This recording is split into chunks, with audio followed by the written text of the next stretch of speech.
নমস্কাৰ এই মুহূৰ্তত আহি পৰিছে কেইবাটাও গুৰুত্বপূৰ্ণ খবৰ আৰু এনে ধৰণৰ খবৰসমূহ নিতৌ চাবৰ কাৰণে চেনেলটো সাবস্ক্ৰাইব কৰি ভিডিঅ'টোত এটা লাইক কৰি দিব। এই মুহূৰ্তত জনাইছো এটা ব্ৰেকিং নিউজ। ৪৮ ঘণ্টাৰ পাছতে ঘোষণা কৰা হ'ব বিশ্বৰ আটাইতকৈ শক্তিশালী গণতান্ত্ৰিক ৰাষ্ট্ৰ ভাৰতৰ ২০২৪ চনৰ লোকসভা নিৰ্বাচনৰ ফলাফল। ৰাহুল গান্ধীয়ে কৈছে ২০২৪ চনৰ লোকসভা নিৰ্বাচনৰ ফলাফলৰ পূৰ্বে বিভিন্ন সংস্থাই যি এক্সিট পোল মুকলি কৰিছে এই এক্সিট পোলসমূহ সম্পূৰ্ণ মিছা প্ৰমাণিত হ'ব। আৰু ৰাহুল গান্ধীয়ে কৈছে ইয়াৰ এক্সিট পোল নহয়, ইয়া হৈছে মোদী মিডিয়া পোল। ইফালে অসমৰ ৰাইজৰ দলৰ নেতা অখিল গগৈয়ে কৈছে মই বিশ্বাস কৰোঁ এই এক্সিট পোলসমূহ মিছা প্ৰমাণিত হ'ব। অসমত মানুহে সাম্প্ৰদায়িক ফেচিবাদী বিজেপিৰ বিৰুদ্ধে ভোটদান কৰিছে। ২০২৪ চনৰ লোকসভা নিৰ্বাচনৰ ফলাফলক লৈ বিভিন্ন সংস্থাই প্ৰকাশ কৰা এক্সিট পোলক লৈ সম্পূৰ্ণৰূপে আশাবাদী হৈ আছে শাসকীয় দল বিজেপি।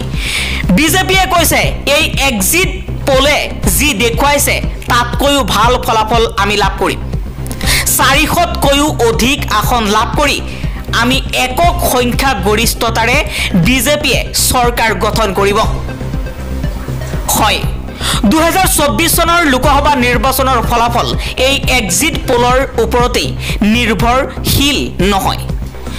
আচলতে আমি সকলোৱে জানো যে এক্সিট পোলসমূহে আনুমানিক ধাৰণা কৰে, কিন্তু ১০০% নিশ্চিত হ'ম যেতিয়া ঘোষণা কৰা হ'ব ২০২৪ চনৰ লোকসভা নিৰ্বাচনৰ ফলাফল।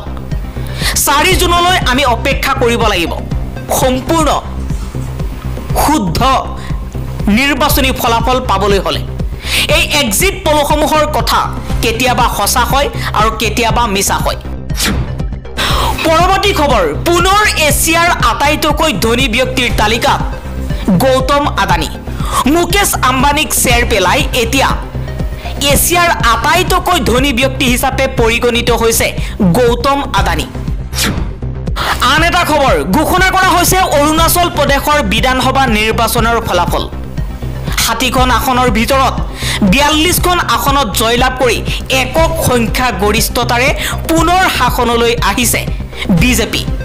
অৰুণাচল প্ৰদেশৰ বিধানসভা নিৰ্বাচনত একক সংখ্যা গৰিষ্ঠতাৰে ৪২খন বিধানসভা সমষ্টিত জয়লাভ কৰি পুনৰ শাসন ক্ষমতা দখল কৰিছে বিজেপিয়ে। আন এটা খবৰ, নিৰ্বাচনৰ ফলাফল ঘোষণা কৰাৰ পূৰ্বেই কৰ বৃদ্ধিৰ হাতোৰা। ৩ জুনৰ পৰা বাঢ়িব টুল কৰ।